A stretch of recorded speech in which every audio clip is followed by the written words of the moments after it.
विद्यार्थियों, ऑनलाइन कक्षा में आप सभी का स्वागत है। आज हम बे पाठ प्रथम के द्वितीय प्रश्न पत्र के अंतर्गत संज्ञा प्रकरण के अंतर्गत सूत्रों की व्याख्या का कार्य करेंगे। विद्यार्थियों, संज्ञा प्रकरण के अंतर्गत सबसे पहला जो सूत्र है हलन्त्यम, हल प्लस अंत्यम इति हलन्त्यम, अर्थात उपदेश अवस्था में अंतिम हल की इत संज्ञा होती है। उपदेश से तात्पर्य है पाणिनि, कात्यायन, पतंजलि ने जिनका पहला उच्चारण किया वह उपदेश है, अर्थात उनके जो ग्रंथ हैं वो उपदेश कहलाते हैं।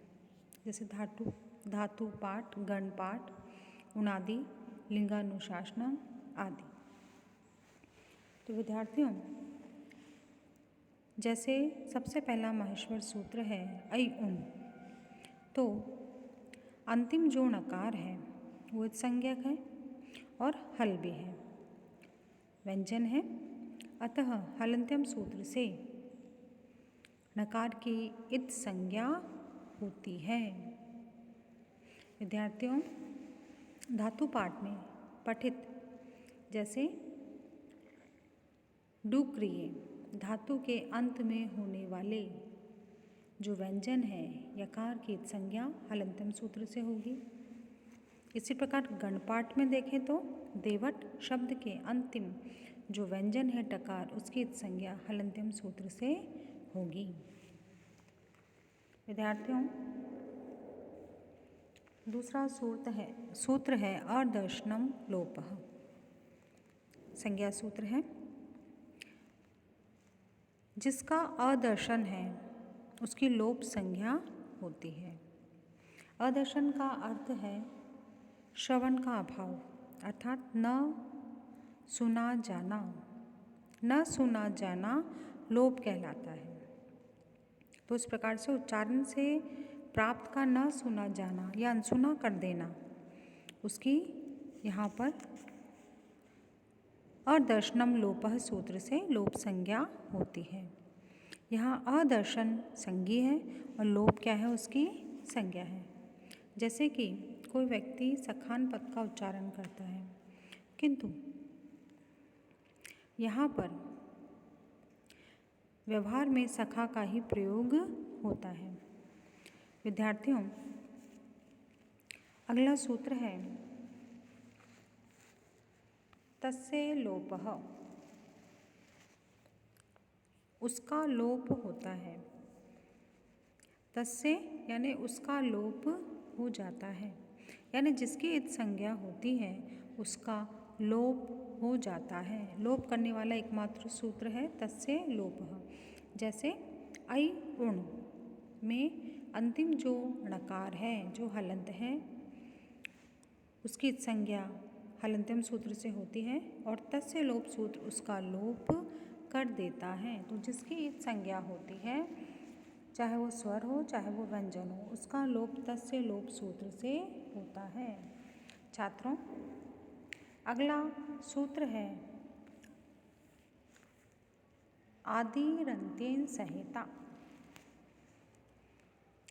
अर्थात अंत्य इत से युक्त या सहित आदि। कहने का तात्पर्य है कि अंत में होने वाला इत से युक्त आदि अपनी तथा मध्यगत वर्णों की इत वर्णों की संज्ञा होता है। कहने का तात्पर्य क्या है कि अंतिम इत संज्ञक वर्ण के साथ आने वाला वर्ण अपनी और अपने बीच में आने वाले वर्णों का बोध कराता है। जैसे विद्यार्थियों, अण प्रत्याहार है। अण प्रत्याहार प्रथम माहेश्वर सूत्र है। तो अण प्रत्याहार में अ, ई, उ और नकार वर्ण है। अंतिम इत संज्ञक वर्ण नकार के साथ आदि वर्ण अकार जुड़ा हुआ है, इसलिए यह अण आदि में आने वाले अकार और मध्यवर्ती यानी जो बीच में है कौन है, इकार और उकार का बोधक है। इसलिए यहाँ पर क्या हुआ, आदि रंतेन संहिता सूत्र से इन सब की संज्ञा होती है।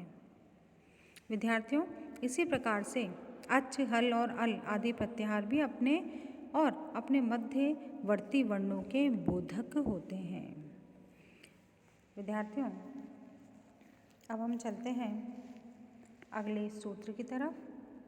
अगला सूत्र है उकालोज्झस्व दीर्घ प्लुतः। विद्यार्थियों, संज्ञा सूत्र है।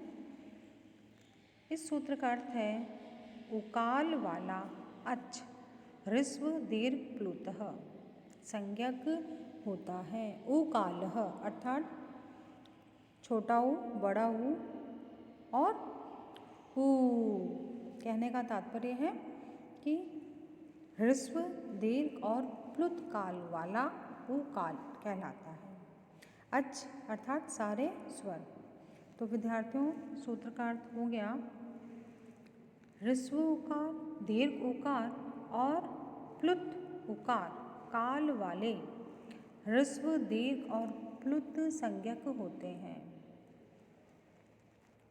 अर्थात उकाल वाले स्वर को ह्रस्व,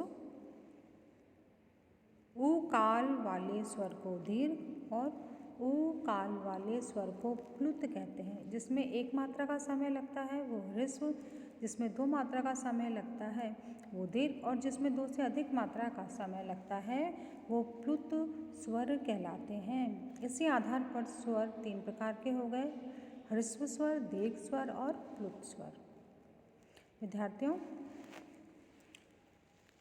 जैसे हमने उदाहरण दिया कु, कु और कु,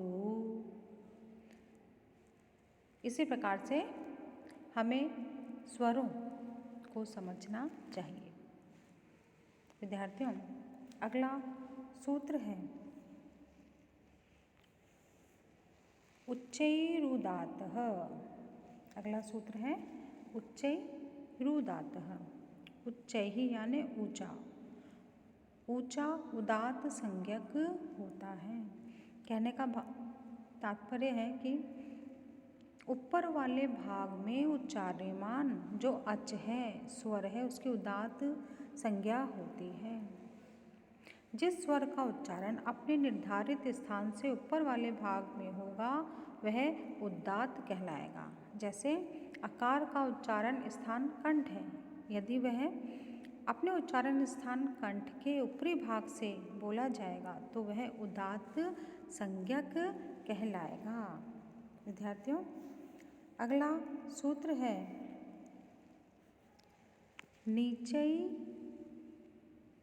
अनुदात्तः। विद्यार्थियों, नीचे ही अर्थात नीचा या निचले भाग से उच्चरित होने वाला जो स्वर है वो अनुदात्त कहलाता है, अनुदात्त संज्ञक होता है। कहने का भाव है कि अपने निर्धारित स्थान के निचले भाग से उच्चारण किए जाने वाला स्वर अनुदात्त संज्ञक होता है। जैसे अकार का उच्चारण जो स्थान है वो कंठ है, यदि वो कंठ के निचले भाग से बोला जाएगा तो वह अनुदात्त कहलाएगा। विद्यार्थियों, तो यहाँ हमने देखा